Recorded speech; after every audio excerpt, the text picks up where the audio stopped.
Had a great weekend, very hot. We spent a lot of time down at the river. I found, boy,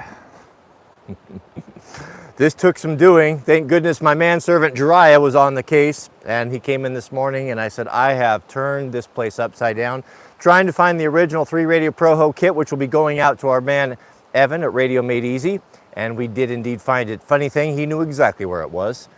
That's why he's my manservant, because he's a good man. So I'll be sending that out to you, Evan, if you're joining us, as well as I'm going to throw in a brand new, my favorite, Grand Forest Brooks Small Forest Axe. I'll sign that if you want me to.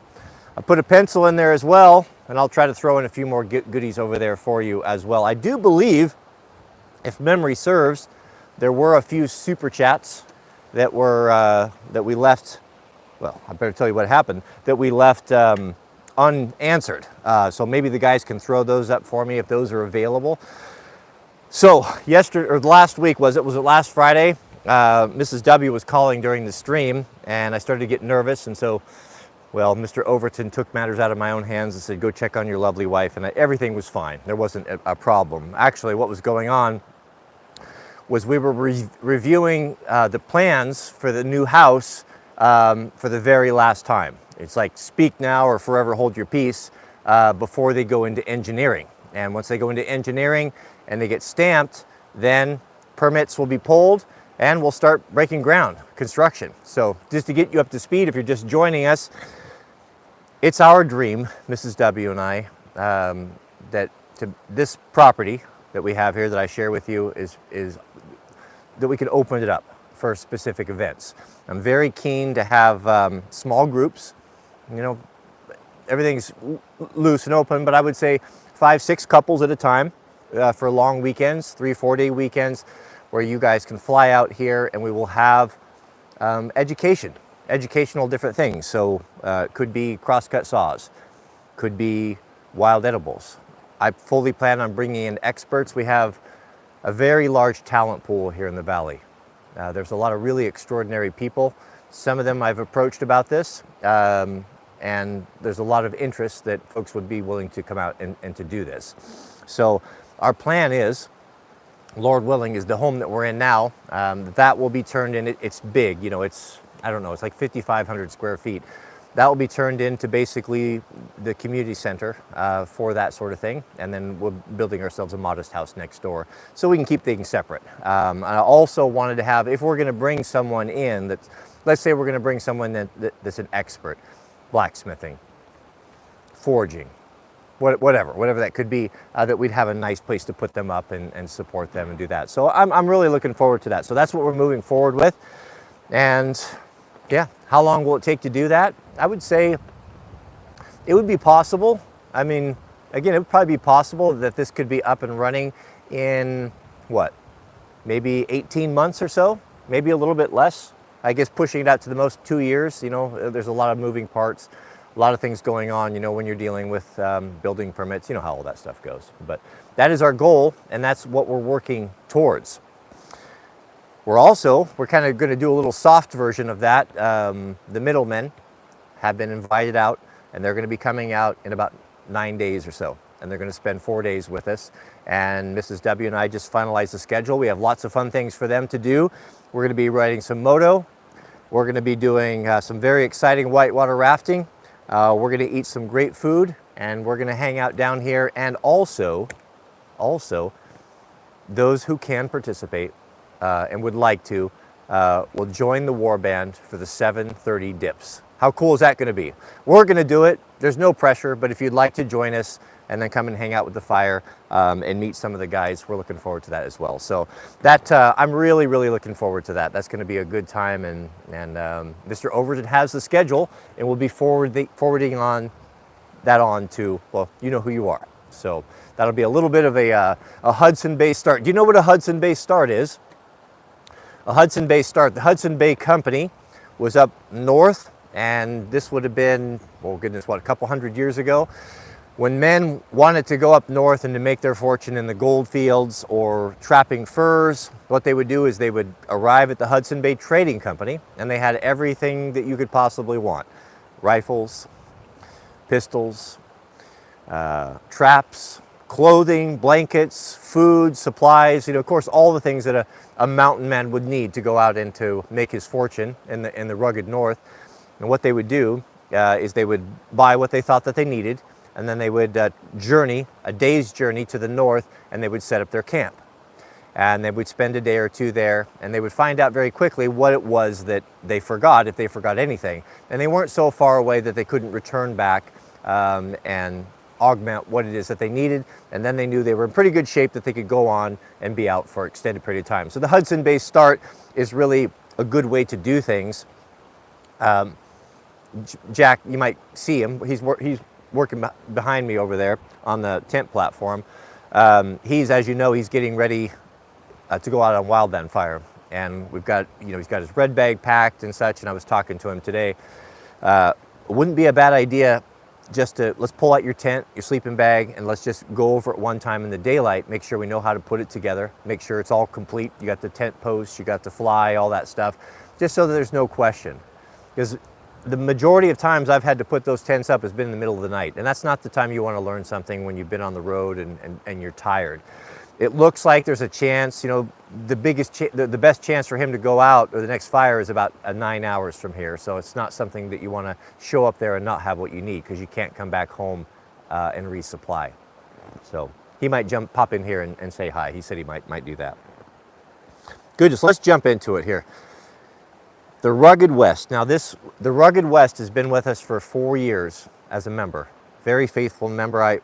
These are some super chats that we're picking up from last time. I sure hope everyone's here. If you're not, thank you. $100 super chat. Goodness, that's very generous of you. We sure do appreciate that.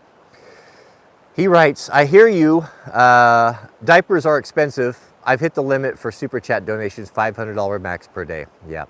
Well, there's some good folks here. We really do appreciate. This is going to be very helpful. You guys supporting with membership, supporting with the super chats can be helpful to get this project going. We're bankrolling all this out of pocket. I don't solicit funds. I don't ask anything, but I provide my time here, and there's folks that step up that want to support what we're doing here, and I appreciate that. That's very generous of you. Thank you, the Rugged West.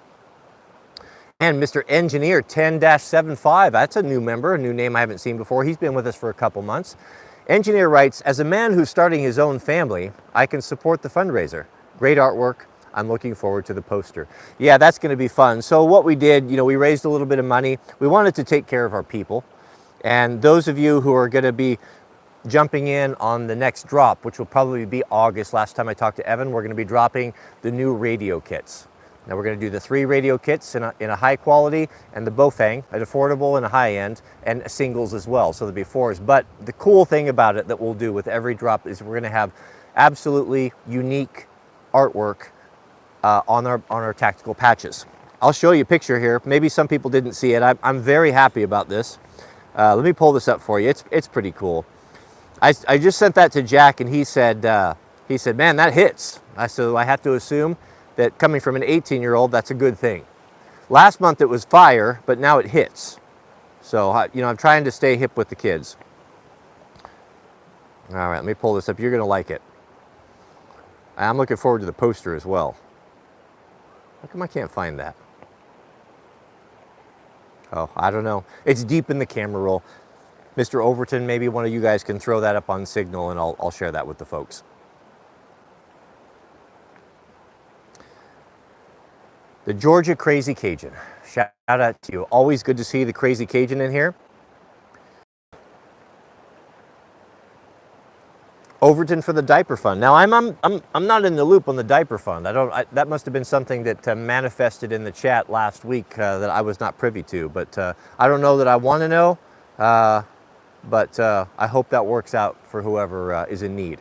And Joe, good to see you, Joe. Thank you for your support and for your generosity. Joe asked, has Mrs. W ever considered making a similar channel for women? I'll tell you, she would be so good at that. I like to joke with her and tell her, why don't you take this whole thing over? I'll be your manservant. I'll be in the background. I can edit videos and do a few things, but she really is the star of the show. She's a natural on the camera and does very well, and she's just an extraordinary person. I don't know how it happened. I know there's a lot of you that feel the same way, that you are punching way above your weight, You know, and we say those sort of things, but it's absolutely true. The Almighty was very merciful to me when he gave me that woman, a true unicorn and a great blessing to me.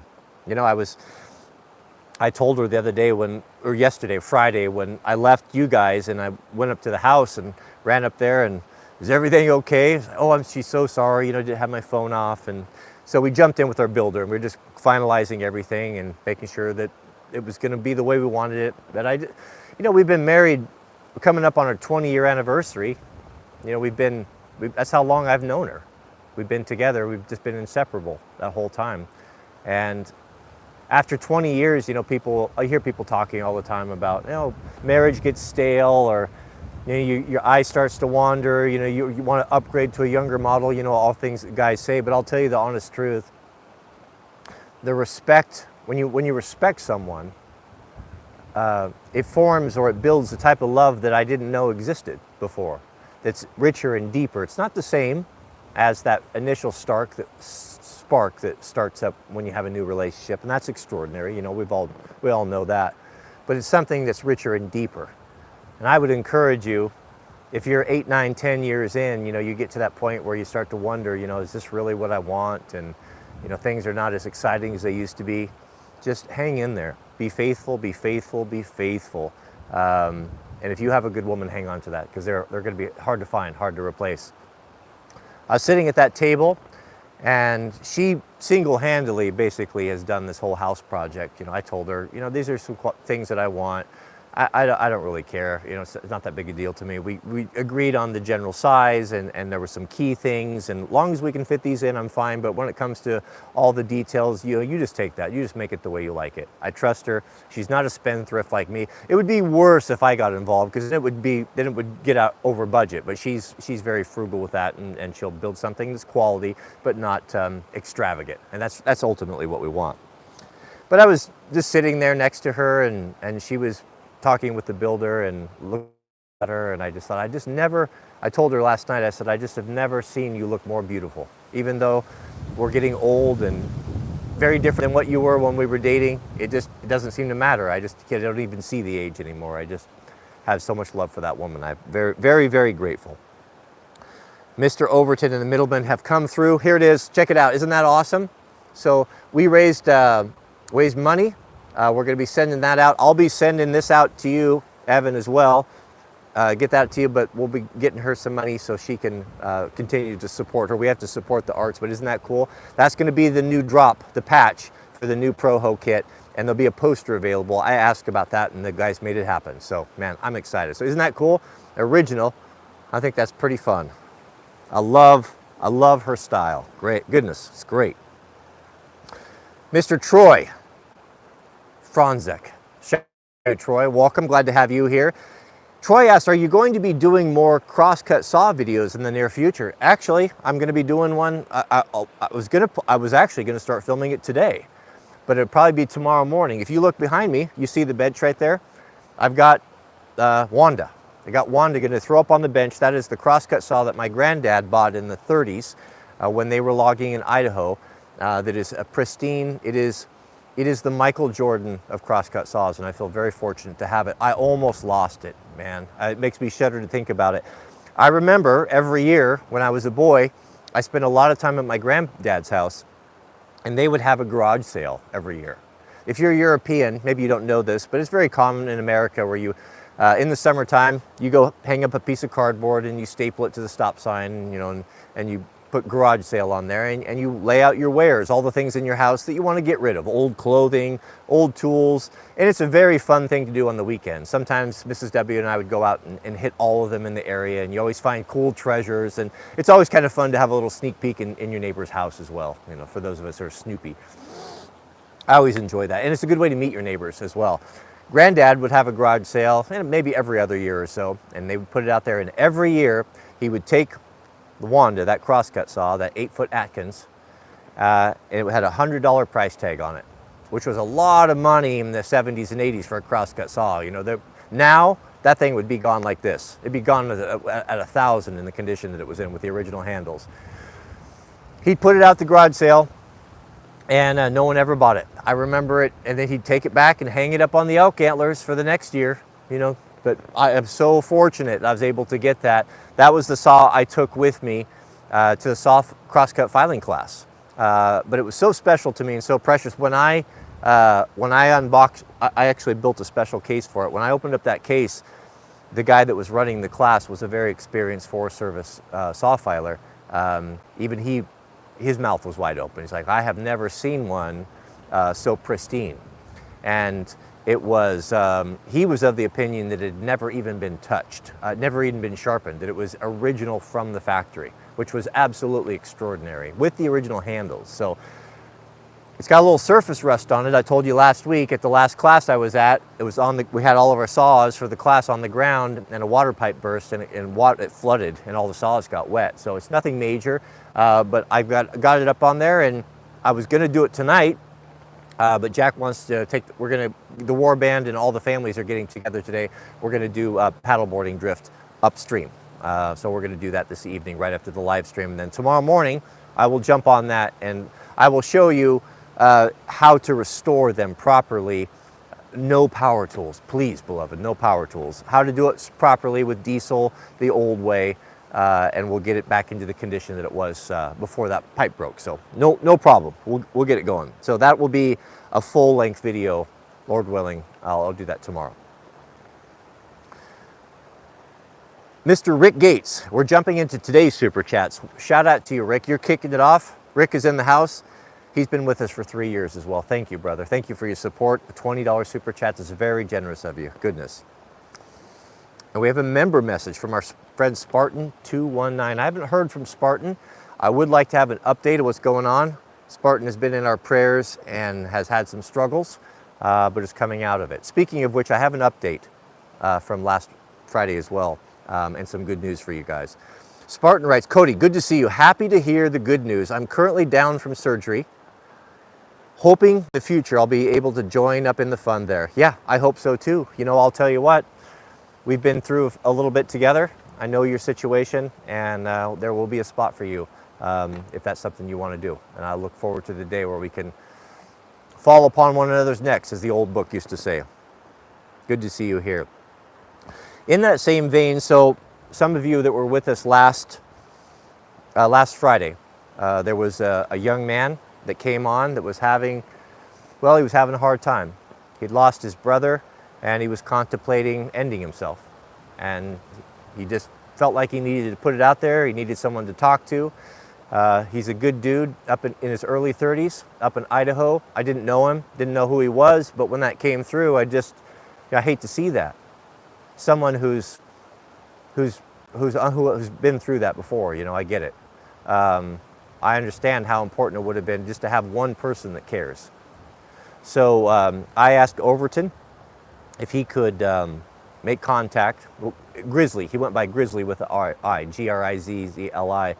Make contact, get me a number, and I'd reach out to him, you know, make a phone call, just kind of see what's going on. You know, I'm not a counselor, didn't know what I could do, but I just felt like least we could do is make a call and check up on him, right? So I gave him a call. Nice dude, super good dude. I probably talked to him for a better part of an hour down here at the campsite yesterday, and we were visiting, and we had a lot in common. A lot of things that I'm quite a bit older than he is. I think he's in his early 30s, but a lot in common, and just a really smart, interesting guy, very personable. I took a liking to him immediately. We just had a lot in common, you know, and I didn't really know what to say. You know, what do you say to someone like that, you know, a complete stranger? But we had a great time and just shared a few stories, and we talked about our grandparents. Just like me, my grandfather was the most important man in my life, and the same thing for Grizzly, and his grandparents are still alive, but they're getting old, you know, and so we talked about that a little bit, and what would you do different, and what should I do in these last days, and how do I support them? And you know, we kind of got around to, you know, what it was that was troubling and such, and troubling him, and I felt like after the end of the call, I had peace about it, and I felt like it was the start of a potential friendship, and I was just very fortunate just to hear in his voice, it seemed that he was out of the woods, I hope. So I told him, I said, look, Have you considered taking the cold showers? You know, I'm all about this. This has been very helpful and beneficial to me. Well, it was cold this morning. The warband came over. It was a cold one. You know what? We can tell whenever the water is milky, it's always going to be cold, because we know it was usually the day before, and all that snow melts off Fuji and comes rolling down here. And it's about at the peak coldness right when we get in at 7:30. That's kind of the time we settle in. 7:30 in the morning is when we go down in the river's frigid embrace, as we like to call it. One of the warband members suggested perhaps that we play some music. What type of music would be appropriate to go into the frigid river every morning? What would inspire a man? Well, he suggested we use some traditional Norse war music, which I was not familiar with, and I'll tell you, that hit the spot. That was absolutely perfect. We had the speaker going, went down the water. My little Bluetooth speaker was so lame we couldn't hear it very good, but just having it in the background, it seemed to warm the blood and rouse the appetite for adversity. And so we're going to bring a little bit bigger speaker down next time, and that's going to be what we're going to do. We will go into the waters with the Norse war music. So we had fun. We also decided we're going to have a feast once a week. Maybe Sabbath morning, maybe it'll be Sunday morning. But when we come out and after we're done with our Wim Hof, we'll go into the tent and we're going to have a grub and feast. We're going to have hash browns, we're going to have pancakes, we're going to have kibalsas, whatever we want. But we're going to feast afterwards. Because I'll tell you, gentlemen, when you come out of that water, especially the river water that's so cold, 45, 46 degrees, you have an appetite that is beyond appetites. Man, just ravenous. So I was talking, so Grizzly, I was sharing this with him, and I said, brother, I want you to commit 7 days to me. I want you to do a 3-minute cold shower, 3 days a week. He's like, man, I tried that. He goes, I tried that when you first started talking about it. He goes, I hated it. He goes, I jumped in. I said, maybe made it 30 seconds. I was in there jumping around and yelling. I'm like, he goes, I hated it. I said, I know we all hated it. But I want you to know that I'm doing it. The warband's doing it. Many of the middlemen are doing it, and a whole bunch of lots of guys, the Big Fizz group, are doing it. I want you to know that you're not alone. I want you to do it for 7 days. Can you do that? He says, I can do it. I said, download the app when you're done with that, and I want 3 minutes. Don't get in there, no 30 seconds, no minute and a half, 3 minutes, full cold, get in there, do it, and then go into your Wim Hof, 4 sets of 40. 40 breaths, 4 sets, with the holding in between, you know, the whole process. I woke up this morning, I was getting ready to meet the warband down here, and I sent him a text. I just said 3. To remind him 3, and he sent me back. I did it. It was terrible, but I did it. And he also sent me the stats of his how long he could hold his breath through the 4 sets on there. So I was encouraged with that, and I set a calendar. I said, next Sunday, I'm going to call you, and I want to hear about it. I want to hear how it went and what your experience was, and I'm excited to hear that. So I wanted to report back to you guys. Many of you guys were praying for Grizzly. You were concerned about him. You know, he lost his brother recently. He's been through some hard times. Just a lot of bad stuff going on. You know, it seems like when the adversary gets you down, you know, he just keeps kicking you. And just when you think you can't handle anymore, you know, just something else comes on top of you, you know. And it's just, I'll tell you, you know, it's also been happening to some members of the warband. One of the guys was going through some struggle and wanted to talk and get some counsel, and we were kind of talking back and forth and coming up with a plan, you know, and he said, man, it's just amazing. It's like as if one thing wasn't enough, like while we were talking, you know, while we were counseling with each other and trying to come up with what his best course of action is, you know, another big bomb dropped right on him, right in front of me, right in the text, like a bad one where he might even lose his livelihood, you know, and we had to deal with that. So, you know, it's all this stuff. And I'm not surprised, you know, these guys are supporting me and encouraging me, and these are in my inner circle. And of course, the adversary attacks us, is going to attack him as well, because we're all over the target. So pray for them as well. We have to pray for one another, beloved. You know, we don't do that enough. We don't do that enough. That's where our power comes from. But I'm feeling good. Last time I talked to Grizzly yesterday, he was in good spirits, and he was motivated and he was resolved to give me 7 days a week. And I told you, you know what? You got to talking about dirt bikes a little bit as well. and how he'd always wanted one, but his dad was against it and made him go learn how to golf instead. But he's always wanted to do it, you know, and been around a little bit. And I said, I'll tell you what, man, save up some money. Tell me what your budget is. I'll help you choose something. Get that dirt bike, since he's a local guy, you know, he's up north, 8 hours or so. I said, you get that dirt bike, and I promise you this, you come down here and I'll take you out with the warband, and I'll take you on a trip like you'll never forget. And he said, I'll do that. So I'm hoping that all that will happen. Sometimes, you know, I know for me, sometimes it's just nice to have something to look forward to or to work towards. Get your mind off of all the, the difficulties that we have to deal with. So that was good news. Oh, this is interesting. So the middlemen have a little update for us. Our artist, that did this awesome drawing, has a third little one on the way. And they were donating to the pool for her. There you go. Excellent. Yeah, so we'll get that out to her. I'll get this out, this and her check out probably tomorrow. We should get that. Shouldn't have any problem doing that. I'll get that out for you right away. We have a member message from Mr. Christopher S. Wilson. He's been with us for 56 months. Goodness. And one of the OGs. It's good to see you here, brother. Team Charcuterie. You guys are simping for Mrs. W. You guys dogpiled on me. You completely left me out in the lurch. I didn't see very little support for my take on the charcuterie board. So I put up a short yesterday. We were having our friends over, some of the warband members over, their families, for dinner. And I walked in, and Mrs. W had that charcuterie board, and I was ravenous. You know, I was so hungry. We were doing steak ribeyes that night. And I looked at that, and it had these rice crackers on there, and I think it had like some prunes or something. You know, I said, baby, that is the least masculine thing I've ever seen. She's like, what are you talking about? So I shot the video, and you guys roasted me. I absolutely, as I said earlier, took an L on that, and she's been gloating about it all day long. And, you know, really, when I started reading some of those comments, guys were saying, you're actually complaining that you have a TradCon good woman that puts effort into feeding you and making these things and giving you healthy food. I was a man condemned. Like David, standing before the prophet, I had to own it, fall on my sword, and said, I am the man. I'm sorry, baby. I will eat your charcuterie board.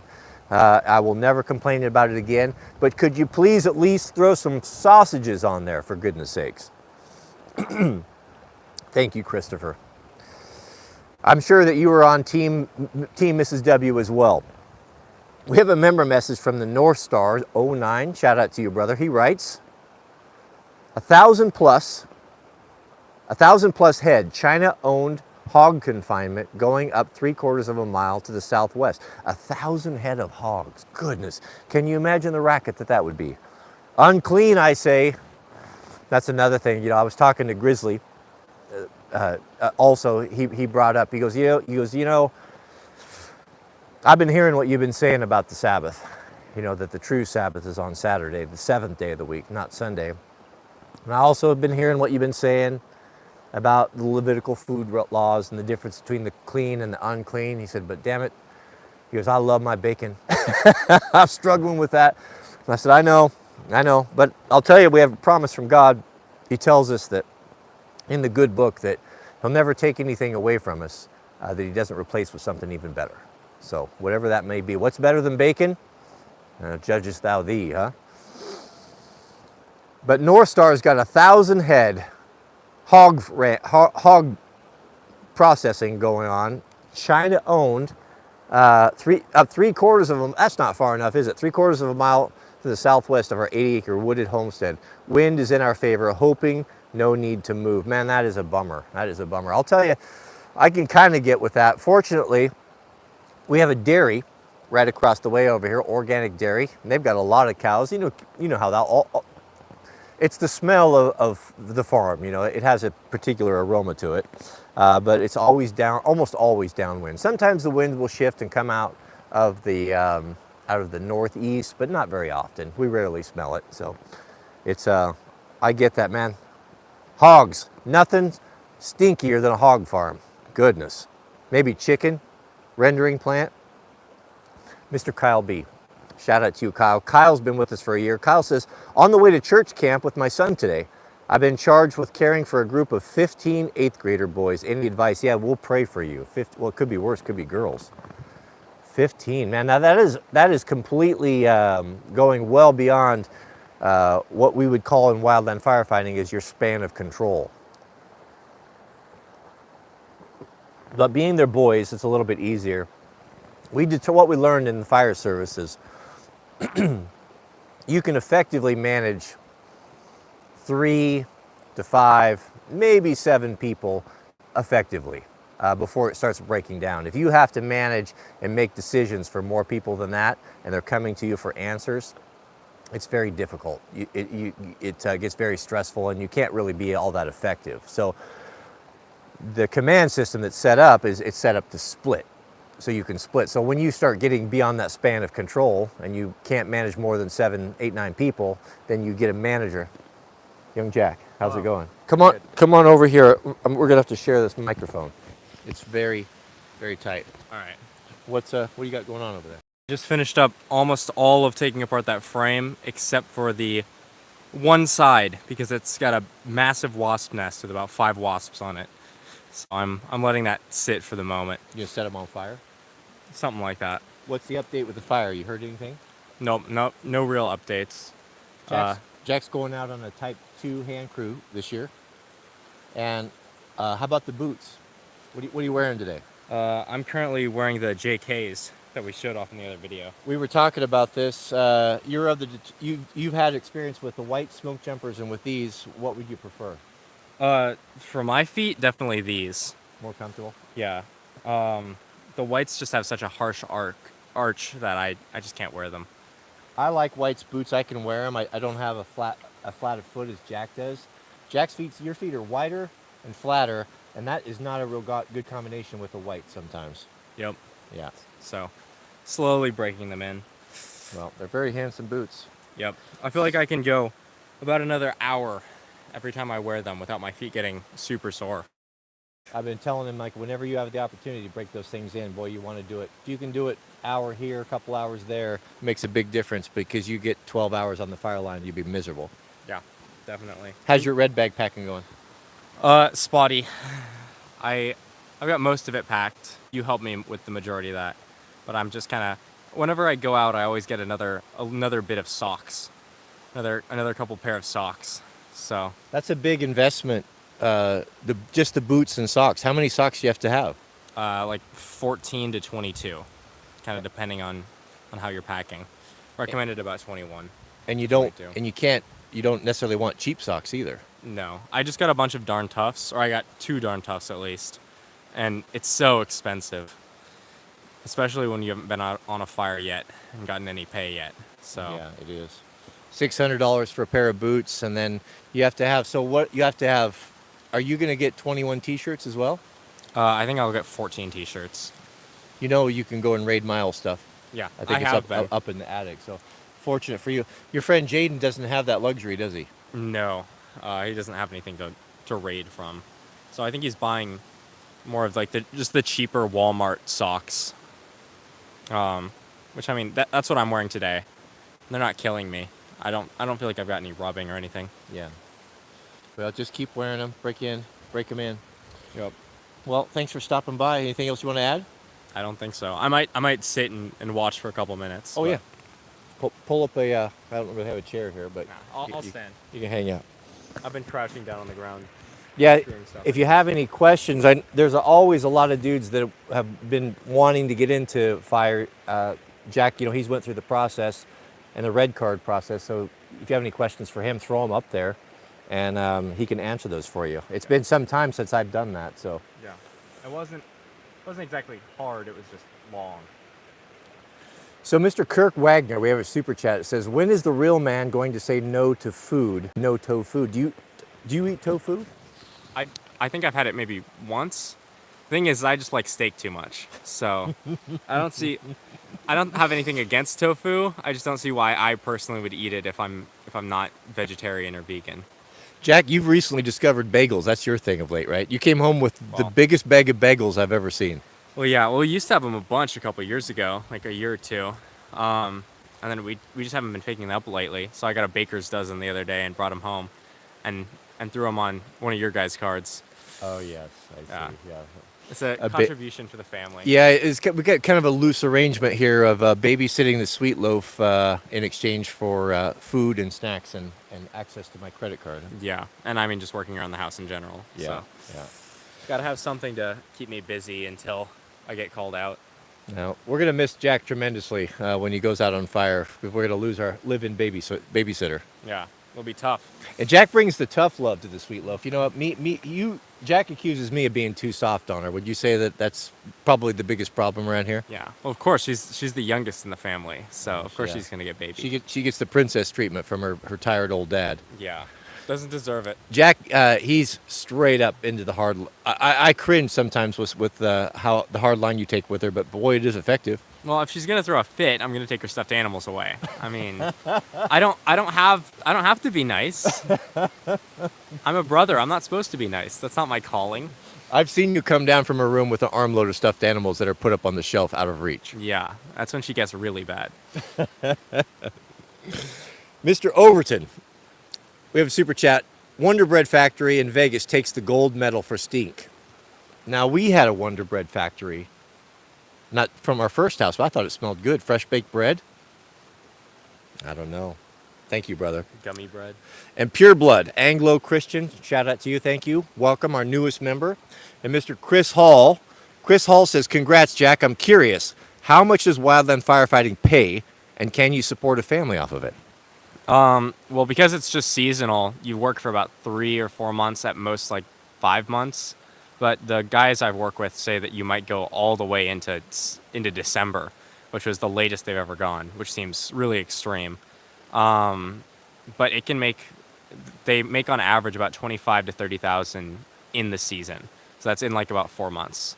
But it's not super predictable, and it's kind of variable on the fire season itself. So you're thinking probably the rough estimate for you for 4 months of work, you'd be looking at about 30 grand or so. Yeah, probably. What's the starting pay for a non-SAW qualified firefighter? With the group I'm working with, it's $21 an hour, and then there's a bunch of different variables. But next year it'll boost up to about 28, because if you work 2 years in a row, then they increase your pay by $7. So you'll be making up maybe 40s, maybe even up to 50s when you're getting into That's right. into overtime, out-of-state pay, all of that. The first year, $21, that's a little bit low in this economy, but also these guys don't have any experience, and it's tough for the companies. It's basically the first year he's training on the job. It's like an apprenticeship. When you spend a year out, you're going to have a lot more experience. You'll have real time. You're going to be valuable, a much bigger asset next year, and they really want to retain that. So the scale goes up significantly because they want those second year guys. Yeah, and once I get some time on the fire, I'm going to start checking off qualifications to see about becoming a firefighter tier 1, type 1.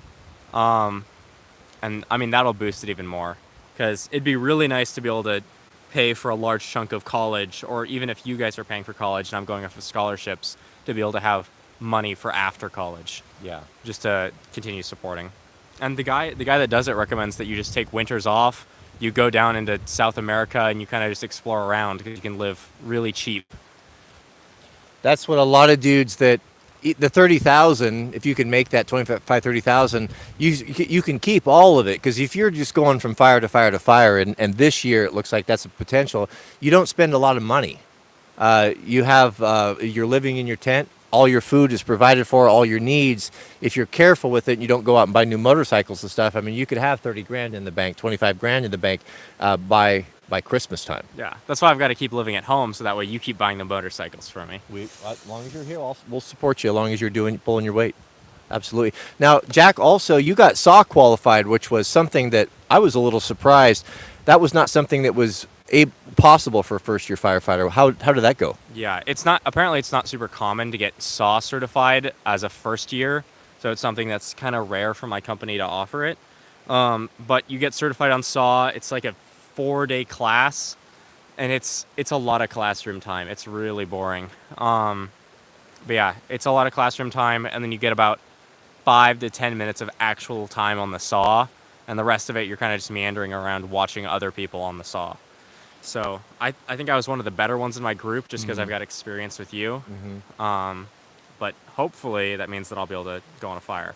Now you saw you saw some young men your age that was the first time that they had handled a power saw. How did that go for them? I think the most outlandish thing that I saw was one of the kids. He was completely fresh out of the big city, never had handled tools or anything. Had signed up for the class, and he picked up the chainsaw. And mind you, he was the last in our group, so like 15 other people had gone by, and he could have watched them. And he picked up the chainsaw, and to start it up, to take off the brake, he grabbed it and then held the brake back instead of just releasing it and clicking it. He held it back and then started revving the engine with the brake held back, which was interesting to say the least. Now, right before Jack went to his class, his buddy, I said, let me spend an hour with you, just kind of do a quick refresher. And I told you would see some certain things happen in the Sawyer class. Was that true? Yeah, there was a guy that was went up to this little branch sticking out of a log. And first of all, the first thing that he does is he sticks the tip right where it kicks back up into your face. He's not wearing a helmet, mind you, and just chaps. And he sticks that little top part on the edge right into the top of the branch. And so it's trying to kick back and get back at him, and he's ignoring it. Right. And then he just keeps revving it hard, and it's just not cutting. And he just keeps going, and I'm like across and the bar is smoking. Yeah, and I'm across the field, and I look at this, and the bar starts just smoking, just cranking out smoke. And it's like 10 seconds before one of the other guys in his group runs over and it's like, hey, you got to stop. They take a look at it, and the chain's on backwards. Of course. He's just going hard. Yeah. I told that can happen to anyone. I've seen it happen so many times, and I showed them an easy way. I'm like, just whatever you do, don't put the chain on backwards. But I guarantee you, there'll be someone that tries to cut with a backwards chain, and that was true. Yeah. Through the gloves. So they're like, we gotta take a break and gotta let it sit for a bit. As an engineer, like a German engineer, you have to design for that sort of thing. Can you imagine what that guy's like? Oh. Some poor Husqvarna engineer sobbing. We have a question. We have some questions for you, Jack. Can you take a couple more? Sure. I'm not in a rush. I'm getting paid for this, right? Of course. Yeah. You can have the super chats that come in while you're here. How about that? Oh, perfect. I'm just gonna be here. I'm gonna be there the whole time. Okay. Well, you better go get a chair. He said, "This is from Jamie. He's one of our members." Jamie says, "What's it like having a famous YouTuber as a father? Best of luck with the fire season." Honestly, it's not super different because I kind of in general avoid the YouTube channel stuff. I'm not in videos super often, and that's because step up a little bit closer. It's not because I like really dislike it. It's just I don't really want to be tied to the YouTube channel. I kind of want to do my own thing. Right. And so occasionally we'll meet people that come up to us and say hi. Everyone's always been friendly. Yeah, but I don't know. I don't really have any other experience to base it off of. Yeah. But yeah, I mean, Jack's, you've always been a self-starter. Especially now that you're 18. I really saw that kind of click in your mind. You knew what you wanted to do. You took it upon yourself. Your mother and I helped you a little bit, but for the most part, you made all this stuff happen. Yeah. And you've always kind of known you were going to go do your own thing. Yeah, I was looking around for things to do for work over the summer, and you're like, hey, yeah, why don't you try out firefighting? Yeah. So I called around and I went down to pick up some oil at the local Napa store, and they had a flyer there for the contracting company, and I sent that to Jack, and he called them and set it up, and you and your best friend are going in. Yep. So we did all the same class together, which was nice. We have a question for Jack from the Georgia Crazy Cajun. He's one of our good members as well. He says, Jack, what are you going to do for a living as you grow up? I'm everyone's probably going to get irritated, but I kind of want to end up being a lawyer. So I've got 7 more years of school to look forward to in college. But yeah, I for now I'm kind of just doing seasonal jobs, and then during the winter I spend it mostly on school and then also speech and debate. Yeah. So Ken, I've been bragging on you about the group. how well you've done. You've been doing speech and debate for 2 years now. Jack, you went to nationals this year. Yeah. Your first year, you went to regionals. Yeah, we didn't do too hot at nationals. Well, but just getting there as a second year, it was a great accomplishment. yeah. So To be fair, I'm pretty old as far as debaters go, so I do have that advantage. yeah. But yeah, I mean, it's something I really enjoy. It's definitely my favorite extracurricular activity I've done. Yeah, I'd recommend it. It's very helpful. What type? If you did get a law degree, how would you use that? I mean, I'd probably end up being an attorney. I'd probably want to go into a law firm. Would you like to be a litigator? I don't really know. I've got a lot of time to figure that out. I Yeah. just, in general, I kind of like the whole legalistic aspect, and I think I'd prefer to be more of like a trial lawyer as opposed to sit in the back doing paperwork and ripping people off. But I want to actually be involved, and I mean, I love arguing and talking. So Yeah. Well, I'll tell you, when your son is a national ranked speech and debate type of person, you have to be on your A game when you're when you're trying, because Jack can pretty much argue his way out of anything, and I feel like I'm at a bit of a disadvantage sometimes between you and your mother. yeah. Would you say that's true? Thankfully, I'm not too bad. It would have been really bad if I was younger and had all the debating skill. It's like giving an infant a machine gun. Yeah. Imagine arguing with a 9-year-old over screen time while he's using debate logic against you. Yeah. Actually, Yeah. that's an ad hominem. You're using a straw man against me. Go talk to your mother. Yeah. She'll deal with that. We have a question from Corey Schrader, who asks, are there any differences to wildland firefighting on the East Coast? You know, I don't have any experience with that. I've never been over there, and I don't know that you know of anyone. Have you talked about that at all? Or there's just, it's not really a thing that I know of, is it? I think the East Coast has a season that starts earlier. Sometimes the swamps catch on fire. I really have no idea. Yeah, I don't know about that, Corey. I've never fought fire over there. I've heard some guys that went down there and put out a swamp or something, and they said it was miserable. That's all I remember. The stinking peat. The peat, yeah, the boiling mud and the peat moss. We have a $20 super chat for Jack. Boy, this is you're hitting the lottery here, Jack. Question from UP Blade Sharpening. It says, Jack, from firefighter to firefighter, stay safe and go get him, brother. Thank you. Appreciate that. A little bit of encouragement for Jack there. And Mr. Ryan Warren got his radio kit Saturday. Loving it. I would like a tactical Roomba or a Boomba patch based on one of my favorite shorts. You know, that is a really good idea. What do you think of the artwork of the last one? I showed that to you today. The poster. Was it good? Yeah, it's pretty good. So you want a T-shirt? No. That's okay. I get so many T-shirts, and whenever you do a brand deal, they send us about 8, and I get about 5 of them. Yeah. And I don't want 5 of them because it's swimming in merch. Yeah, because it's a light blue teal color, and nobody looks good in a light blue teal color. No, nobody does. It's funny when I see the guys come over. They're always in some of the brand merch T-shirts. Have you noticed that? Brian's always in it. Yeah, he's always. I'm trying to sleep in a little later there. Yeah. So we have been inviting Jack to come down for our 7:30 river dips. The guys have been texting you, giving you no peace on that. Is that something we can look forward to in the future? No. No, you're not going to commit to that? No. You see, I can already wake up and go perfectly fine all day long with no caffeine. And you're like, oh, it gets you going. Well, it gets you going. That's because it's countering the arthritis that's building up. So you're not wrong. I'm young. I've got that strength of the youth. Just think what you could be capable of with the cold water dip. Well, we're going to continue to invite you. Maybe we'll just wear you down through peer pressure. Mm-hmm. We have a comment for Jack as well. Thank you, Kirk. Appreciate that. And Mr. Landfill, a $25 super chat says, "Sock fund, be safe, Jack." $25 for Jack. What are you going to buy with that? A pair of socks? A pair of darn toughs. Yeah. That'll buy you darn toughs, won't it? Yeah, and then I'll get a little bit left over for ice cream afterwards. Perfect. Thank you. I appreciate it. Thank you, Mr. Landfill. He's been with us for 2 years as a member as well.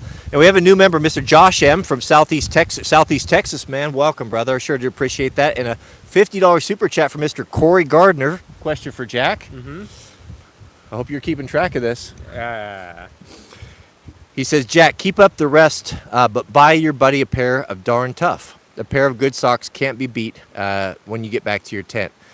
So for Jaden? Yeah, I'll buy him a pair of like bright pink, like neon pink, and I'll present them to him. You know, Corey knows. I'll tell you what, man, when you're at the end of a long day, and what Jack's doing is actually significantly more difficult than anything I did. I've always been on engines. Yeah, I've been I on made a poor decision. Type 6. Maybe I lied through omission, but I was on a Type 6 engine all the time, and that's easier, lighter work. But I've been pulled off that to be on hand crews for individual fires, but not full for a full season. You will come out of there a hard man. Yeah. No doubt. Well, I'll come out wealthier and more ripped, which is pretty much what you need at 18. So one bit of advice I can give you is that it's the little things that matter when you've been 12, 14 hours in that environment, which is exceedingly difficult. To come home back to your tent and just have some sort of small creature comfort, which could be a clean pair of socks, is the world. Mm-hmm. Yeah. The world. Thank you, Corey. I sure appreciate that. We'll make sure that Jaden gets a pair of darn tough. Yeah. I think darn tough are the best socks that I've ever used. Mr. Adam and Stuff, we have a $10 super chat. Adam's been with us for a year. He writes, my daughter, whose team won a mock trial in CC. Trial. Yeah. Excuse me. Wants to do speech and debate next. Any comments for someone beginning speech and debate? Yeah, I did the mock trial in CC when I was younger. I don't do CC anymore. But I think that's one of the things that I did right before joining the debate team, or at least pretty close to it. And I would say one of the big things is just to try to kind of absorb all the information and make as many friends and connections as you can within the community.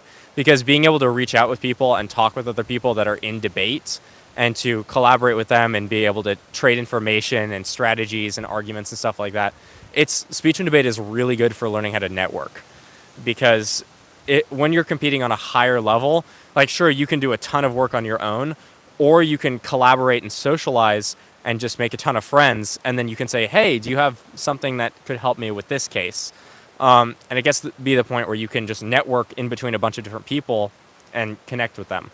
And that means that you have to do less work on your own, and you can profit off of other people's work.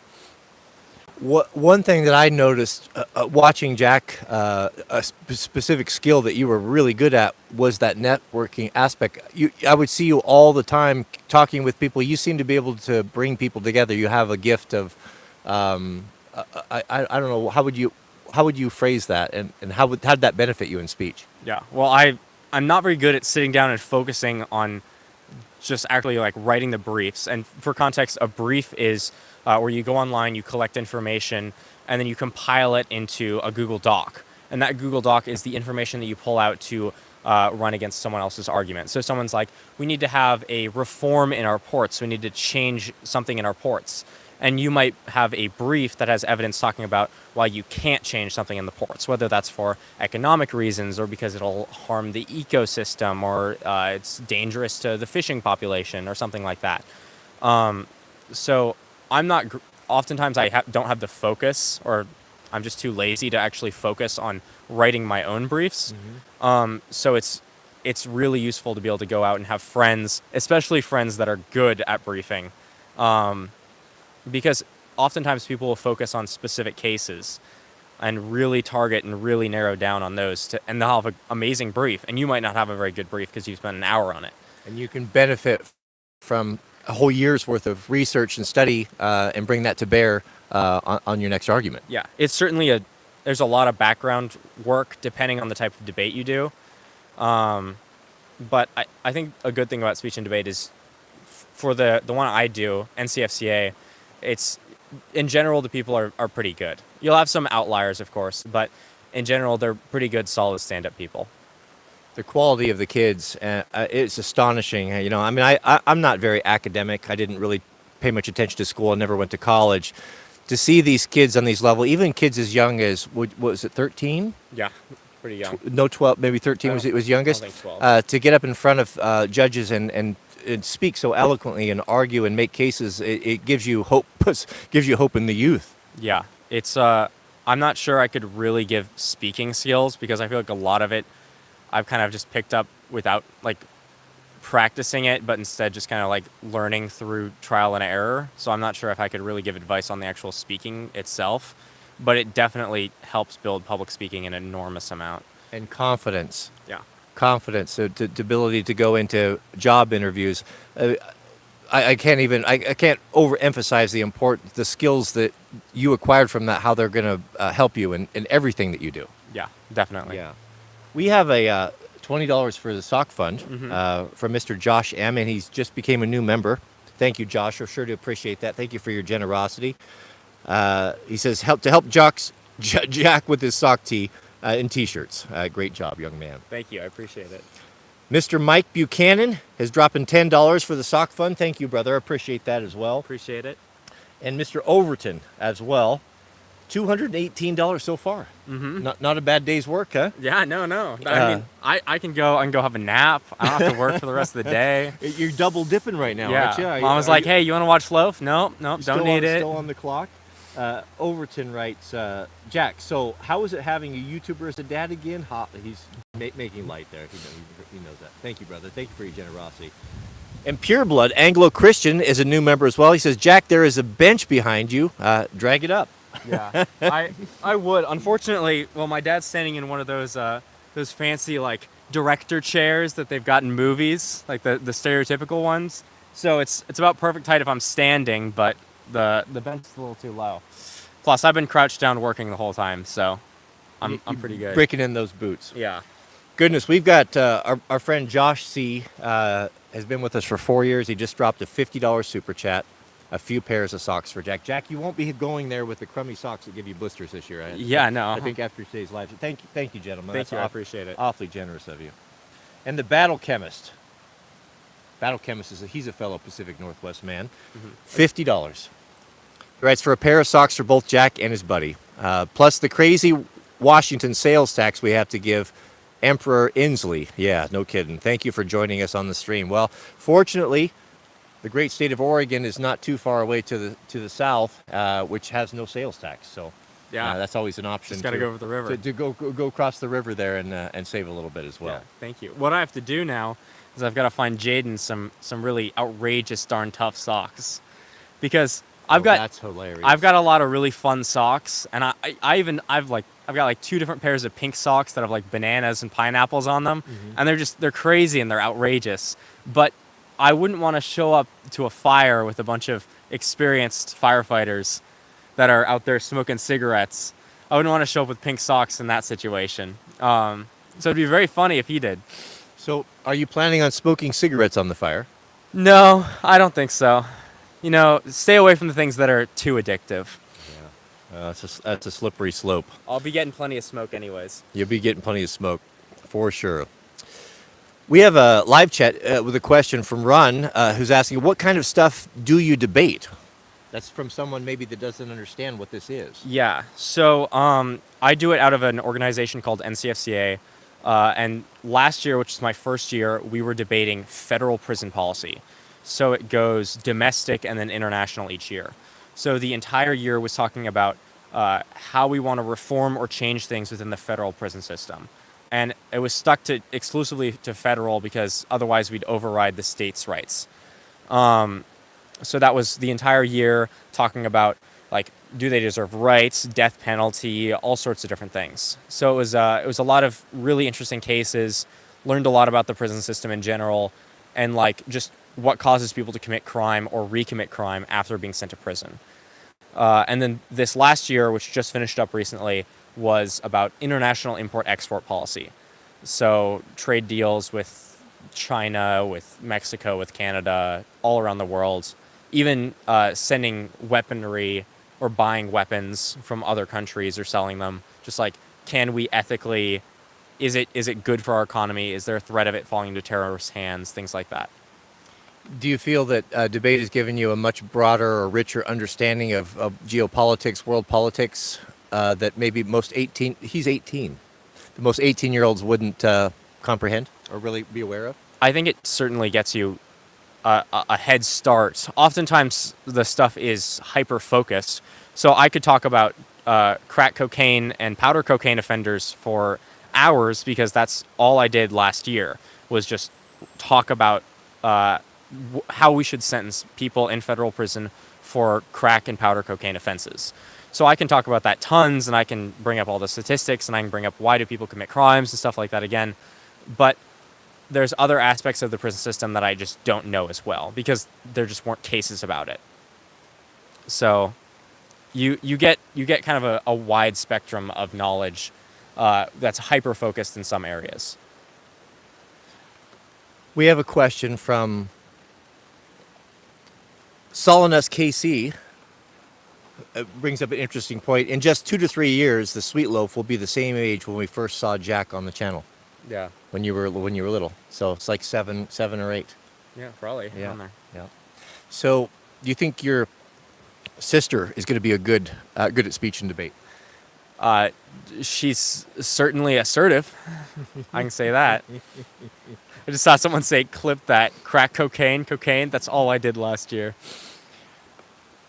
Were you surprised to the education that you received from this when you were getting into like sentencing? I know when you first learned the fact that you could have a much stricter sentence whether it was crack versus cocaine, you started to see how the disparity in the legal system. Was that a shock to you? Well, I mean, it's just an enormous amount of it is just kind of like old, outdated sentencing. And also there's just a ton of nuance. So when talking about policy issues, and I think this has just opened my mind in general, whenever people are bringing up, like, talking about policy or topical issues, it's like you're having an extreme on one side or the other, completely blocking something or completely allowing something, is never going to be a good policy to be passed. Like, the amount of nuance within crack and powder cocaine got overlooked, and it's still being overlooked because, like, there's a whole lot of different things that fall under it, and when they're passing policy, it just doesn't get dealt with in a way. Like, oftentimes you'll see, like, legal bills that are like 50 pages, and realistically, maybe they should be 100 pages. Because, sure, there's a lot of political or there's a lot of lawyer, attorney nonsense in there, but at the same time, when we're looking at the actual sentencing and how it gets carried out in the long term, it needs those extra 50 pages. Mr. Jareth Hogan says, Jack, you need to get some good gloves if you're going to be swinging hand tools 14 hours a day. Yeah. Well, I'm stealing some gloves from my dad, so I know I'm set up there. I put grommets in them for him so he won't lose them. You don't want to lose your gloves on a fire. Yeah, I'm in my back pocket now. It's good for you to be using them here before you get out there, because boy, it's rough to have brand new gloves. We have a super chat for Jack from Mr. Jared Long. Thank you, brother. He says, this is for Jack's sock fun. Good luck and stay safe, Jack. Thank you. I appreciate it, Mr. Long. And Mr. Landfill says, Jack found a part-time job and the pay seems great. Yeah. So here is, we have a recommendation here from the Darn Tough store. So this was been sent here. So this will be something that you could order for your friend Jaden. Would that be appropriate? Yeah, I think maybe even more vivid pink. Only problem is that's crew and we need taller socks. But I think that'd be a perfect pattern to show up on. Maybe what we need to do is find some that have like an anime print on them. Oh, anime. Like something truly outrageous. I think Darn Tough is a relatively conservative company. I don't know they're going to go that hard on their socks, but I guess it's possible. That's true. That's true. All right. Well, that's about all we got. Yeah, I think my mother wishes for help anyways, so okay. Seems like a good time. Have you got the, we've got Jack's getting prepped over there. We've got the wall tent coming up, the 14 by 16 that should be here tomorrow morning, and he's getting all that staged over there and helping me out with that, so before he takes off. But thanks for coming and hanging out, and I really appreciate you sharing the debate. That's always interesting, and very impressive. We're very proud of you. Hey, I mean, I just got like 2 days of pay in well, you better closer to 3, really. You better go over there and start ordering and get your shopping cart filled up there. Tell Jaden you've got some good news for him. Yeah. He's not going to have to go with the Walmart socks. He's got at least 2 pair of Darn Toughs. At least something to come home to in the tent, right? Yeah. All right. Well, thank you, Jack. All right. Thank you. Appreciate it. Really interesting. $290.95 was the final tally. Thank you, guys. That means a lot to him. Jack has insisted on paying for everything himself. You know, he bought his own boots, and you know, when you're 18, you know, of course, Mrs. W and I support him and all that, but Pretty impressive young man, isn't he? I'll tell you, that is a testimony of the quality of education that you can get with homeschooling, especially through classical communications. He's just an extraordinary young man, you know, and a lot of that, a lot of work has been put into him through his mother, through Mrs. W. She has sacrificed her own wants, needs, and desires and put those children first. And that's why it's so important to have a good woman. I've always believed that if you're going to have kids, it's our responsibility to look after them. It's our responsibility to educate them. And it really stops with us. There are some good public schools out there. I'm not going to say that they're not. I'm not going to say all, but there's a lot of them out there that are not, probably the great majority, and they don't share our values. And to take your kids and throw them into that environment that's anti-God, anti-Christian, that goes against everything that you believe as a man of faith is just not something that I could bring myself to do. And I understand not everyone has that possibility. I mean, if you're a single mom, single dad, you know, that's not an option. You don't have the time. You got to go out and work. I get that. But I'm just saying that there's a lot of you who are not doing it that could. And those of you who have little ones on the way or don't have kids that are of school age yet, right there's the fruit of it right there. And we wouldn't be having that conversation had he went to public schools, I believe. I'm convinced of it. It makes a big difference. No offense, but we all feel like a bunch. Yeah, boy, it's true. Yeah, it's true. You know, it's really, that comment really struck me that came in about the sweet loaf from Stalin KC. Yeah, that Jack was just a couple years older than she is right now when we first started doing up YouTube videos, and many of you guys have been with us from the very beginning and watched Jack grow up, and there he is. It's hard to believe, you know, 18 and going out and talking about all these things. It's I can't believe it. You all told me when he was little, make sure you cherish every moment. It goes by so quickly. You know, yeah, you know, I know, but the day in, day out, you know, it doesn't seem like it, but boy, to look back on it now, you know, where did it go?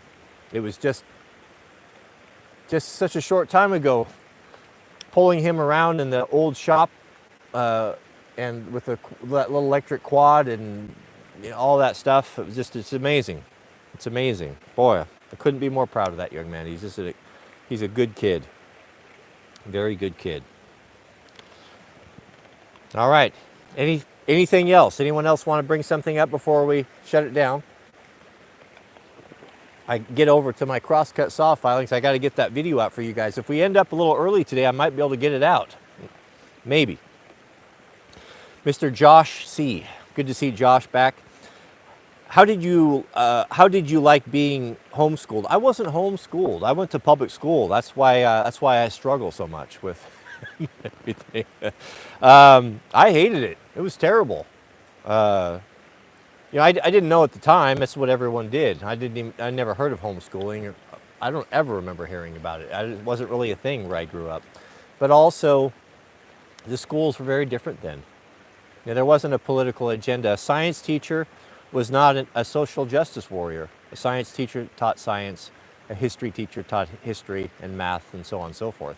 There wasn't the politics. I mean, there were always, you know, the lefty music teacher and the lefty librarian, you know, but there were never politics discussed, and no one ever mixed these things. School was for education.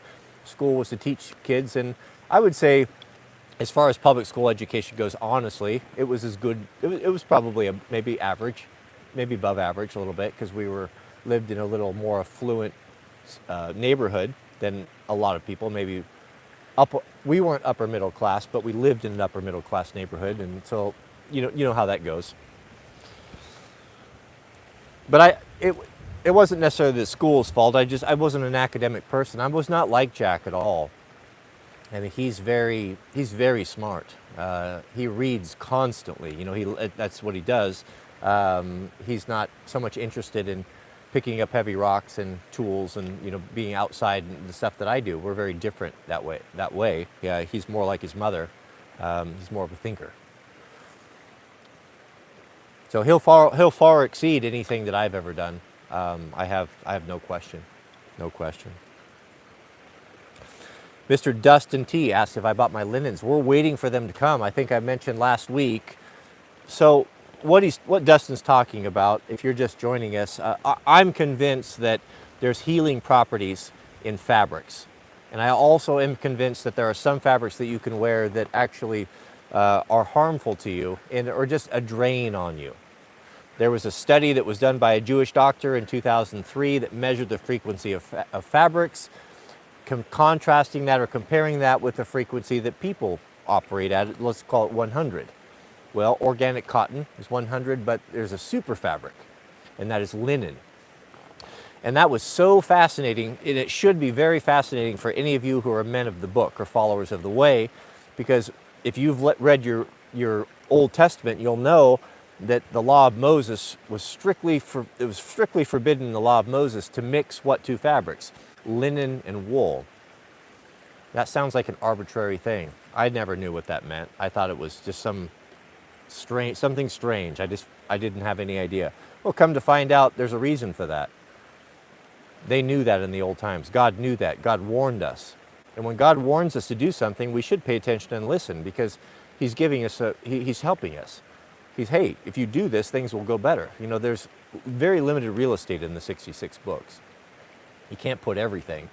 So sometimes you have to go forward on faith, meaning, well, God said this. He doesn't say things for no reason. Maybe we should, even if we don't understand it, maybe we should follow these things. Maybe it will go well for us. Well, we find out, just like the law of Moses, that the super fabric that you can wear is linen. Linen has a frequency of 5,000. Imagine yourself a battery, and we are very much like a battery. Well, they tell us that each one of our cells has a little over a volt in it. That's why I think it's important to stay grounded, meaning not insulate yourself with rubber-soled shoes. When you can, when you're at home, when you're working in your shop, kick your shoes off. Get a shoe that you can take off easily so that you're more likely to do it. If you have to unlace a shoe or take off a tight cowboy boot, you're not going to do that. But if you get a clog type of shoe or something, you can kick those off and spend time with your feet off. And I think that that's good. The more time you can do that, the better. And that linen that we're talking about, if we were a battery, imagine having something that's got a parasitical draw on it. So if you're going to be wearing things that are synthetics, like rayons or nylons or polyesters or even silk, and the silkworm would be unclean, even though it's a natural fiber, for something that would be consumable if we go by the Bible standards, the Levitical law, correct? These things have a draw on you. They operate at 15. That's the same frequency that someone that is on death's door or mortally wounded or about to die. That's where their body's operating on. So that's a parasitical draw upon you. And if you're wearing, like these women that wear these leggings, if you're wearing spandex, and there's anything that you have that's stretchy has got spandex in it. That's synthetic. So I'm not saying don't be fanatical and throw all your stuff in the trash, but start thinking about that. And when you make decisions to buy clothing, try to buy things that are natural, that are organic cotton, linen, wool, or leather. Those would be the best things that you could wear. Hospitals have known for a long, long time, not so much anymore, I think this has been lost, the term linen, you change your linens or hospital linens, we think that as being sheets and blankets, but in the old days, those were linen because they knew it had healing properties. They knew that people that were recovering from surgeries or injuries did and fared better if they were in a linen bed with linen sheets and linen fabrics. So the question that came up there from Dustin, was asking about, so where are you with that? Mrs. W and I ordered linen sheets and linen bedding. I don't have any linen clothing, but I wear organic cotton, pure cotton. But I thought, well, we'll try the linen bedding and we'll see if there's any benefits to that. Do I sleep better? Do I wake up with more energy? Do I feel, I don't know. I haven't done it. I'm learning this and figuring this out in real time here. So we have some of them. Mrs. W had to order from 2 different places. We're still waiting on the main order, which has the sheets and all that. So we haven't tried it yet. But as soon as they come in, I will report back to you and let you know. I have been hearing, this is anecdotal, of course, but I have been hearing in personal messages and even in some comments of those of you who have been buying linen clothing or have bought a linen shirt or some leisure wear that you wear around the house on the weekends. I've been hearing positive things. Just a better general sense, more energy, better, I've been hearing positive things for what that's worth. I can't speak to it personally because I haven't got mine yet, but I will be. We'll talk about this when it comes in, I assure you. People are curious of your linen sheet brand choice. Mrs. W did that. I will ask, I'll tell you what, when that comes in, I will do a video with her and I'll have her share that with you. Because I don't know. But she did a bunch of research on it. She looked on it for a couple days and made the right decision. And we also wanted to give it the best chance possible, so we insisted on getting organic linen, and not all linen is organic. You don't know the process with some of the lower end stuff. Not to mention, lower end or lower quality linen is kind of scratchy. It's not as soft. I don't want scratchy bedding. So we wanted it to be soft. We wanted it to be durable, thick and heavy. I like heavy bedding. And we want it to be organic. So she seemed to find what she thought was the best and ordered it. And it was not cheap, I'll tell you that. So prepare yourself for that. But I'm looking forward to it. I'll let you know. I'll do a video on that, have her talk about it, what she found and why she chose that. Oh, we have a very good report here. Mr. Balduff Daniel, we have a super chat. He took his first plunge today, just in my bathtub. Municipal water, you've got me pumped up, keep crushing.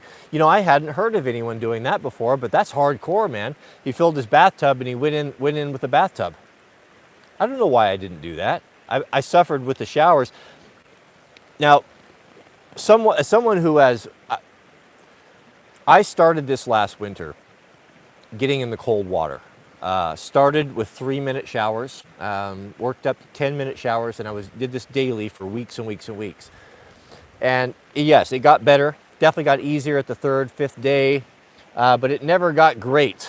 And it's the sprinkling effect that I didn't like. And what I was told, and what I know to be 100% true now, getting in and submerging yourself in the water itself is better because it's consistent. You're like, it sucks, don't get me wrong, I hate it. I don't hate it. I love it now, I look forward to it, but it's not easy. It's hard to get in the cold water, especially at 7:30 in the morning, outside when you're shivering. It's 49, 48 degrees in the morning here. We live up in the mountains. Wind's blowing. However, once you're in, it's way better. You don't have that off and on with the shower. I think that's probably very wise to get in the bathtub. That would be better. What's the temperature of source water in your area? That's going to depend. If you're in Florida or you're southern man, it's not going to get cold enough for you. Your source water is going to come in 60, 70 degrees, I would imagine. Here, it's pretty darn cold. So, I would want, personally, I would want my water to be in the 40s or light 50s, given a chance. But you could throw some ice blocks in there too, or get the chest freezer. I want you to stick with that, Dustin. Give me 10 days. Do it 10 days and come back here and share with the group your experience. That goes for any of you that are starting it. And I encourage you, if you haven't done it today, it's Monday. It's a good time. I'm not that far ahead of you in the river. I started July 5th and I've not missed a day, and I've been doing 2 and 3 a days. 4, even 4 days, once, I guess. Also, I have been told, and I believe this to be true, you see a lot of guys, like a lot of people that are using the stock tanks. You go get a galvanized stock tank at your farm store, and people are putting the source water in that, pouring ice in that and getting in that. That's pretty good too. But I've also been told that that's easier, quite a bit easier than a river is. Because once you get in there, that's a small area and your body's got a lot of heat. You actually produce almost a layer of warmth around you, of water that's warmer than the body. No one's in there stirring it up, right? You've been in a bathtub when you were a kid and your mother stir the hot water, that sort of thing. Where the river, it's running by you, constantly replenishing, carrying all that heat away. So I think that the ultimate test is going to be the river. You know, and a lot of folks keep telling me that live up in the Nordic countries and such, and Canada, hey, come on up here if you want cold water. I tell you that our water is as cold as any water in the world, because our water last winter, when we checked it, because one of our WarMed members was getting in it, was 31.6 degrees, and it doesn't get any colder than that, really. I mean, it starts freezing.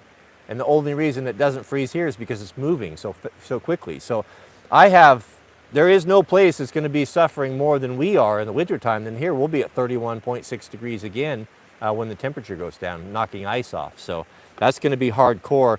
Pray for me. Goodness. I try not to even think about it. It gives me the shivers. We have a live chat from Jake Trembler. Shout out to you, Jake. And Jake writes, hey, Cody, I have a question. Do you buy your Grand Force Brooks from their website or on Amazon, since they don't ship to America?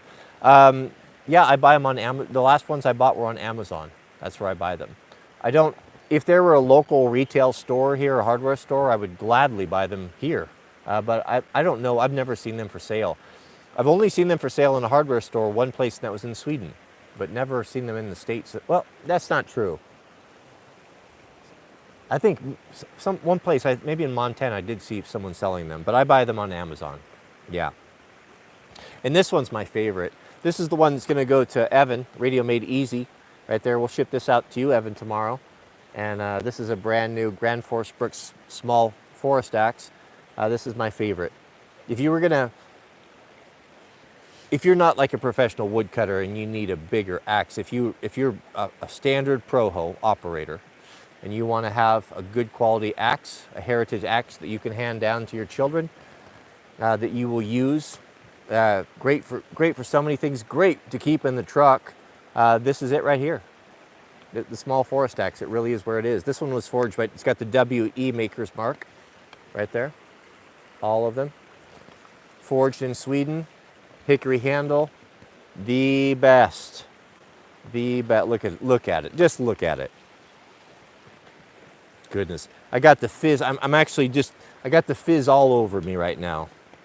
And this is not anything new to me. This is a real treasure right here.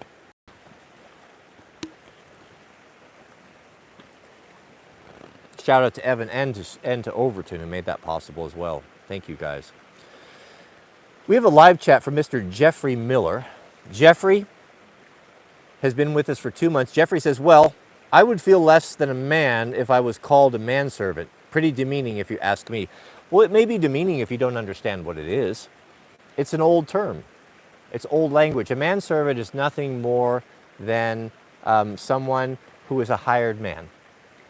Someone that you hire, a personal assistant, maybe they would call it today. There's nothing demeaning about it. We don't demean anyone who works for us. We don't demean anyone. We take care of our people. We pay them a living wage, and we show them respect. Make sure they have good working conditions, and we always have. So don't get up in your feelings because of your ignorance. I'm not insulting you, but you're ignorant to the term. You know, this has been something that's been used a long time. Who are you to tell me that I can't use antiquated language if I want to? It's funny. It's fun. There's no disrespect here. So change your way. Don't get up in your feelings. Why would you care anyway? Can we not have a little fun? You know, you got to get over yourself. That's someone like that. A guy that would make an issue like that and get all up in his feelings and make a stink is not someone that I would ever want to have as a friend. Any you run into guys like that you know, can't see the forest for the trees, can't see the good work people are doing, can't see that you know, you can't see all that, and that's what they hang their hat on. That's a low value man, and that is not a pro hoe at all. But a good question. Thanks for throwing that one up. Pre-qualified manservant. I assure you, there is no disrespect. A man, I respect Jariah tremendously. He's been a blessing to us, and he's a huge asset to us. And we wouldn't be able to do what we do without him being here. And we take care of him, and we support him the best we can. Mr. Chase Cormick, and member, thank you for your generosity. He writes, went camping near Leavenworth Friday and Saturday. Leavenworth is one of the most beautiful places in Idaho, up in northern Idaho. Mrs. W had that on our short list of places to live. It was probably in our top 2, here or Leavenworth, Washington. But Chase went up there Saturday. He jumped in a crystal clear lake, and that's cold up there. Oh, I know, man. That's cold. I've been up there. A crystal clear lake with snow on the edge. Stayed in up to my neck for 10 minutes. That's hardcore. 10 minutes. Yeah, the war band. So we are, as I said, we started this. They started it July 4th. I jumped in a day after. And then I did it myself for a few days, so they're a couple days behind me. But when we started, we decided we'd do 3 minutes. That's what Wim Hof recommends when you get started. Well, that's what you work up to. But 3 minutes, 3.5 minutes or so is the minimum, is what he recommends. We felt that it wasn't long enough. We get in the water, and and it's so encouraging. Everyone gets in at the same time. When you're not, one of us was from time to time is weak, and you just can't be weak when the other guys are supporting you and they're counting on you, and everyone's doing it. We're all in this together. It makes a big difference. So we decided on 3 minutes. Well, after I guess 5 or 6 days, we felt that wasn't long enough. That we're in the water. We're all kind of close together, and we talk and we visit to get our mind off of the cold.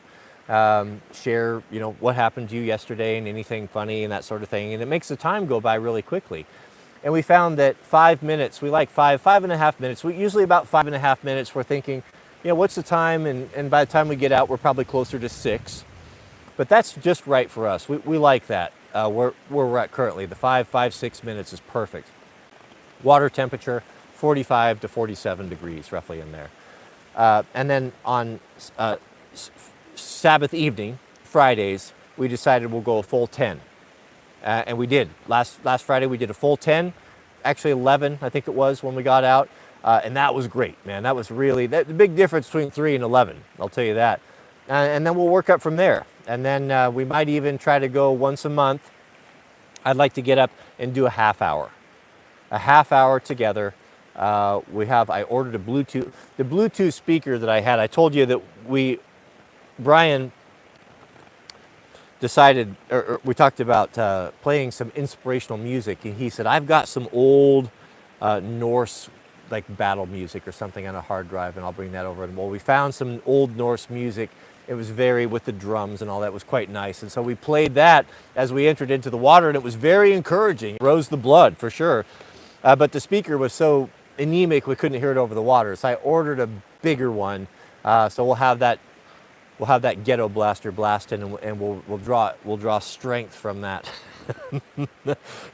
As we enter into the frigid embrace of the river. But shout out to you, Chase. That's cold up there. Knock the ice off. 10 minutes in the cold water. It takes courage to do that, no doubt. There's not many people that would do that. Not very many. We have a super chat from ILD Adventures. Shout out to you, brother. Thank you for your support. Really do appreciate that. And Balduff Daniel. Balduff's in the house. He says, thank you for the challenge. We'll report back.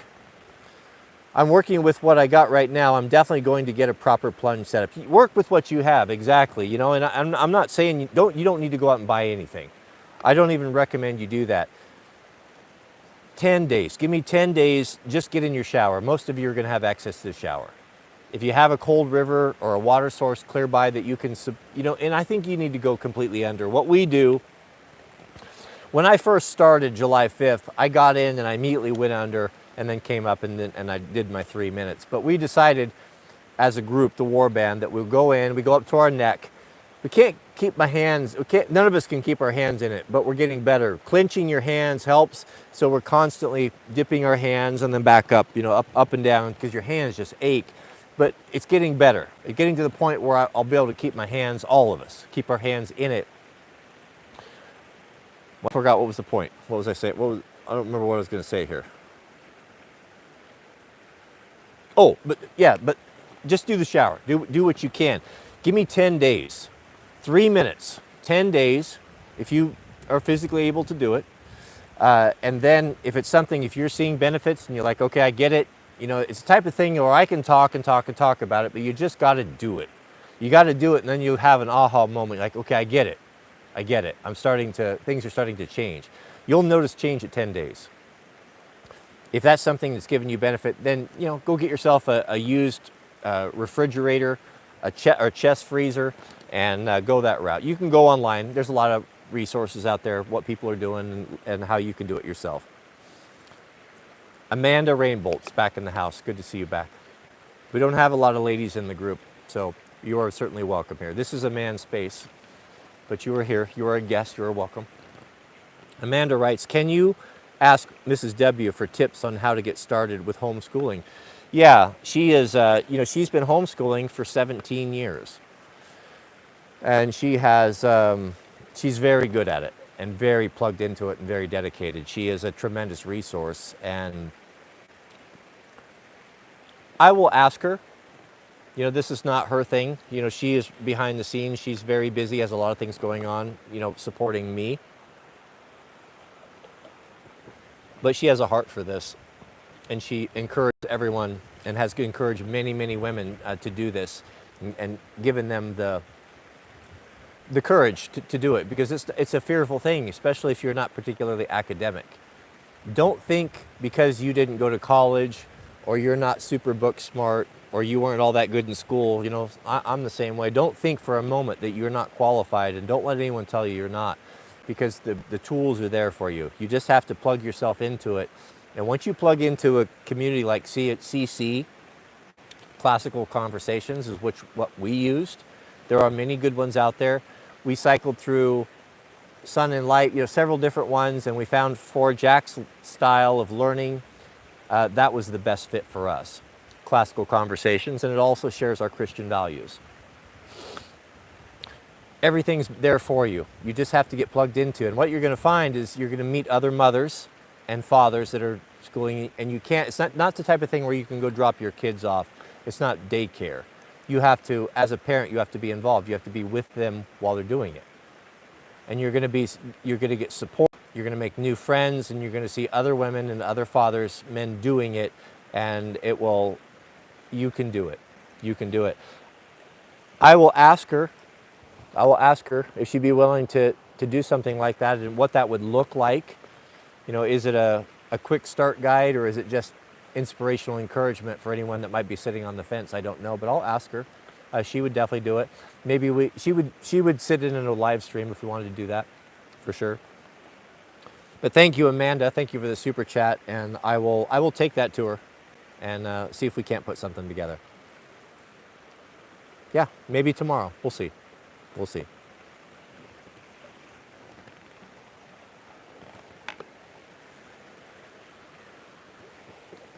I went fishing for the first time. Or not for the first time. I caught a fish for the first time. This was this weekend with the Sweet Loaf. She was on the bank. I was right there on that log. On Sweet Loaf's bridge right there. And I started with a worm and a bobber. There's a lot of current there, and it's a difficult drift because of the access for worm and bobber, and I was not having too much luck with that, so I went back to my old standby. There's a lure that has always been very productive for me out west, and that's the rooster tail spinner. Pick your pattern, doesn't seem to matter. Brown, black, silver. Sometimes in murky water, orange, pink, and chartreuse are nice. A rooster tail is a small spinner. They come in all sizes. Treble hook typically. It's got a little furry thing on the bottom that covers the treble hook that looks like a fly. And it's got a brass or a nickel spinner. And then the body is not anymore. But the body is painted.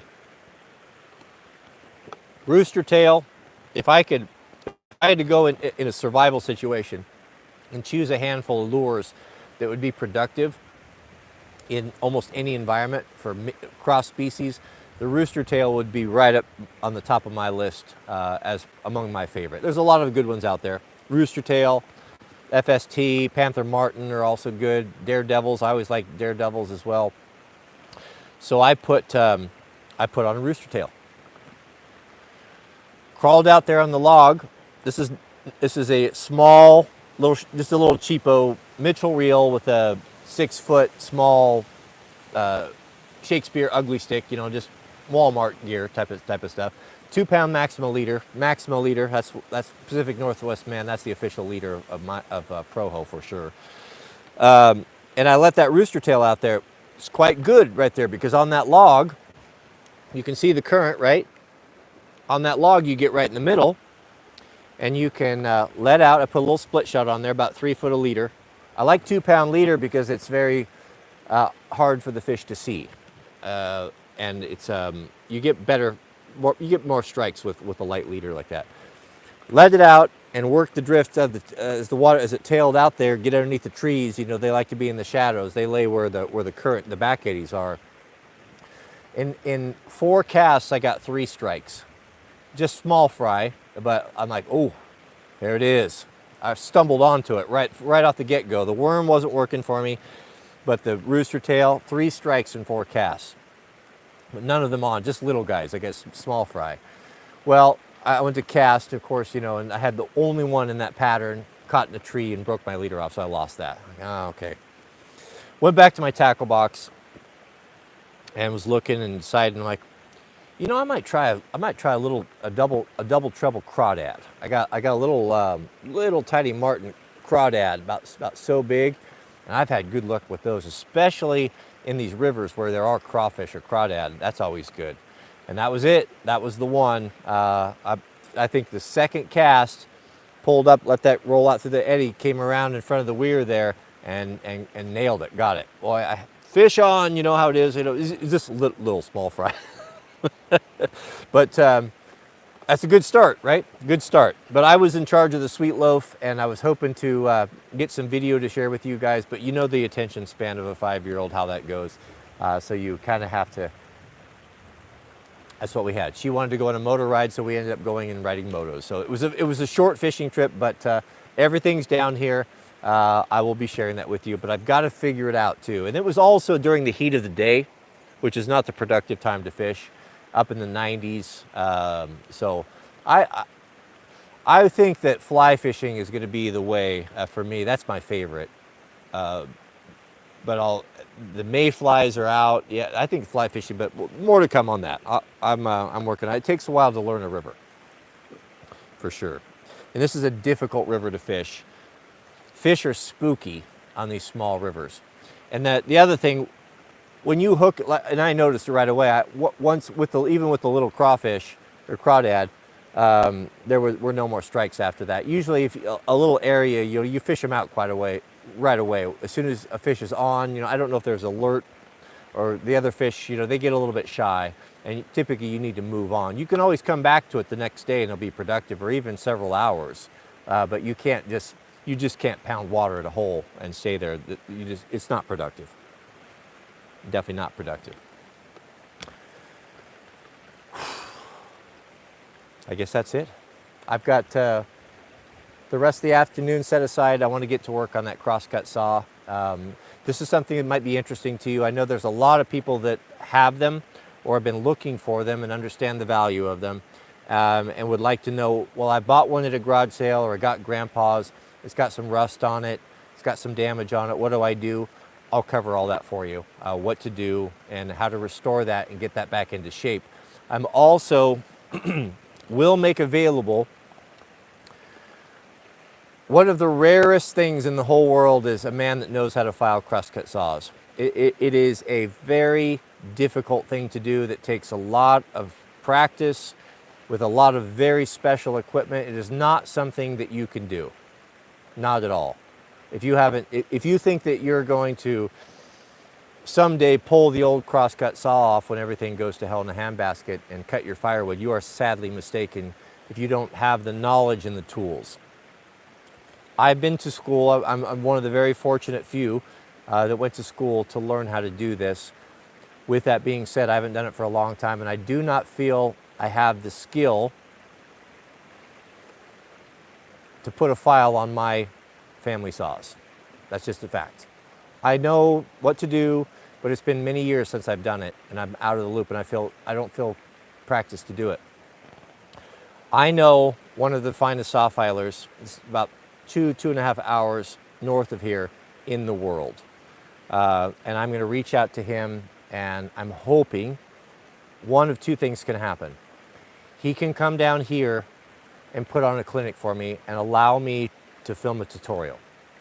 And that would be for all of us, so that we would have the record, the video series or whatever I do, where you could go back and you could watch this and you could teach yourself. Or if, for myself, I could go back and refresh, remind myself, and have the master over my shoulder to get, to kind of reacquaint me with what it is that I'm doing. He also files saws for customers. So you can send and mail him, freight a saw to him, and he will file it to you and return it in perfect condition. I'm not going to blast his number or his contact out there until I speak with him and understand, what he wants and if he's even willing to take on any new customers. So I don't know yet, but I'd lost the number. Fortunately, Mr. Jiraiya had kept it, had it. I'm making contact with him. So the other thing would be possible, if he's too busy or doesn't have the desire to come down and file on my bench here for us for video, then I would be willing to drive up there to his shop, and maybe we could do it up there. I know he would be open. He was open to it last time, and I'm hoping he would be open to it again. But it would be a shame to lose this knowledge, because there are very few. There's just a handful in the whole world that know how to do this, and fortunately, we have access to one. And this is important knowledge that once it's gone, it's gone. And I've done it enough to know how difficult it is, and it's not something even pro-ho can do without special training. And that's not even talking about the tools that are required, which are obscure and no longer made really of any quality. And I have the tools as well, so fortunately. Mr. Joshua, we have a $2 super chat that says, I play the saw, but I can't file it at all. Yeah, well, I can't. We would make a good pair. I can't play the saw. So at least you got that going. That's funny. But I assure you, it's a very interesting thing, and I know a lot of the lore and the history behind it. It was a passion of mine for quite a while, and I got to talk to guys that actually worked in the logging camps before they died. I've had access to these men, living in an area that's the heart of Pacific Northwest logging.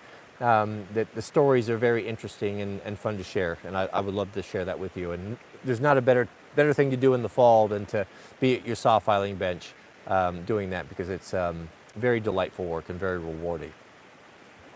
Very rewarding. A lot of great history. Thank you, beloved, for your time, and thank you for all of your support with the super chats. Thank you for being so kind to Jack. We'll help him out. That'll give him a nice, good start with his first fire job. I'm very proud of that boy. Goodness, I don't have the words. I don't have the words. I'm so excited for when he comes back from his first experience to be able to have the stories to hear. Hopefully, he will give us some little time, and he can share how it went and what happened and what it was like. I know there are a lot of young men, maybe even not so young men, that have been interested in this and are looking maybe something they'd like to try and do. It's hard to get information about it. It's a very small community. It's very secretive. There's a lot of gatekeeping. You know how all that is. But when he comes back, I'll share that with you if you'd like to do that. I'm sure he would. So please keep him in your prayers. Pray for us as well. And we're grateful to be here. May God bless you and your families. Lord willing, we'll see you on tomorrow's stream.